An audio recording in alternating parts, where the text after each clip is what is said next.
When we think of Stephen King, we often remember The Shining, Stand By Me, Shawshank Redemption, these Hollywood movie adaptations of the author's more well-known works. The writer has published 61 novels and written over 200 short stories, most of which can still be found in press today. A man whose career highly focuses on the genre of horror, it's easy enough to understand that a lot of his work is understood to be somewhat grim. However, there's very few that have had such a negative effect on society and portrayed such gruesome realistic events that have been permanently pulled from publishing forever. At the start of Stephen King's career, the done thing was for a publishing author to be kept to the release of one book a year. Stephen King, however, a notorious workaholic, sought a way to bypass this tradition. He decided a way to release a large amount of publications without oversaturating the market under the Stephen King name was to create a pseudonym pen name called Richard Bachman. He also stated of this time writing under the Richard Bachman pen name, this was a perfect chance to try and answer the question of whether his success came down to luck or talent, releasing the books of as little marketing presence as possible. However, he felt he never quite got the answer he sought after, as Bachman was outed as being Stephen King too early in his career. The book I want to talk about is the first book released under the Richard Bachman pseudonym, titled simply as Rage. In fact, it was the first novel Stephen King had written, as he'd done it in 1965, but it wasn't released. It was, however, released in 1977. It is a psychological thriller novel that describes a school shooting. Charlie Decker, the focal character, is brought into the principal's office about a past event in which he struck a chemistry teacher with a pipe wrench. The meeting ends in the expulsion of Charlie from the school.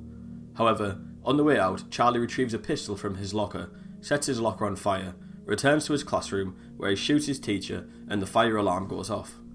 As everyone leaves the school, Charlie keeps his classroom as hostage. Charlie reveals to the class that he doesn't know why he's doing what he is doing and tells them he will probably regret it once it's over. As the book continues, it becomes apparent that the class identify with the troubles Charlie has been facing with life, and the class turns into this psychotherapy group where everybody discusses their experiences in life and admits their secrets.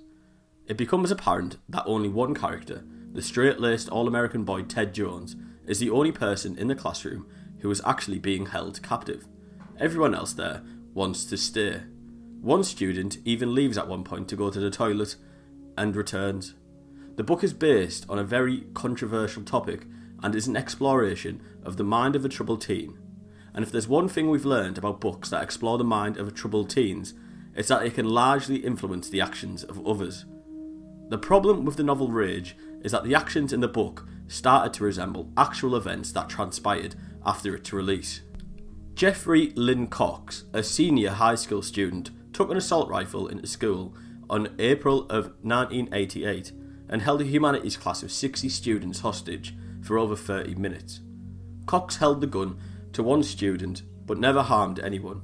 He was later tackled and disarmed by another student.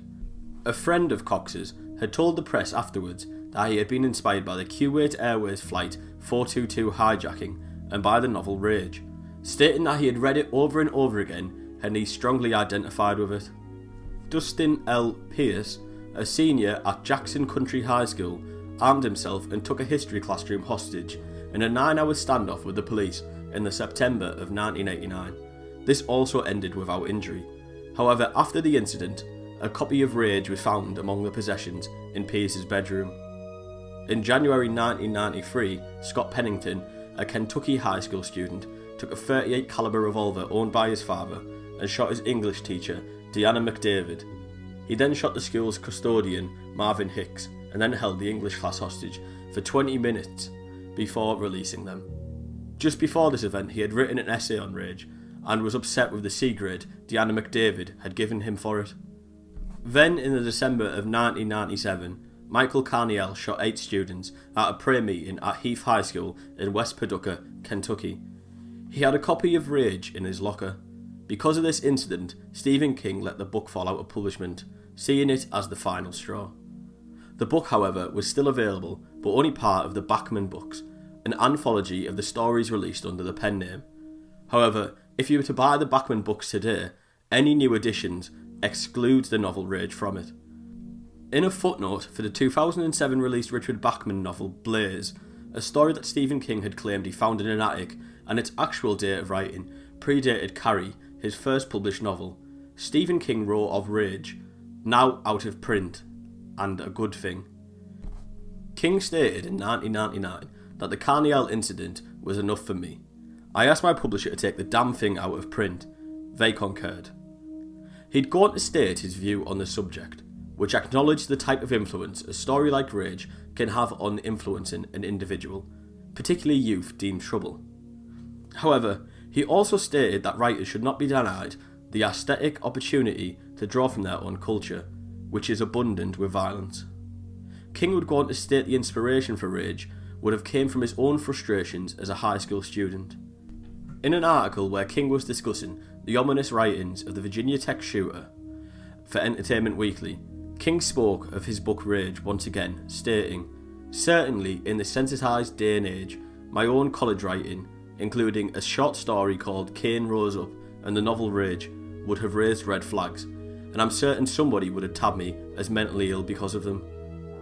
In 2012, Stephen King published an essay simply called Guns that describes all his reasons for allowing the book to slip from the public sphere. I'll leave a link to a PDF in the description for anyone who's interested, but to finish off this video, I'll simply read the closing statement from the essay. "I had friends in high school, including a girlfriend who stood up for me when I needed standing up for, God bless her, and I possessed a certain sophomoric wit that gained me respect. Also a few detentions, which were a very acceptable trade-off. Those things got me through. Even so, I couldn't wait to put high school behind me and meet people who did not consider giving wedgies to losers a valid part of social interaction. If that was how it was for me, a more or less regular dude, how would it be for kids like Jeff Cox, Dustin Pierce, Barry Lukatis, or Michael Carniel? Is it really so surprising that they would find a soul brother in the fictional Charlie Decker? But that doesn't mean we excuse them or give them blueprints to express their hate and fear. Charlie had to go. He was dangerous, and in more ways than one."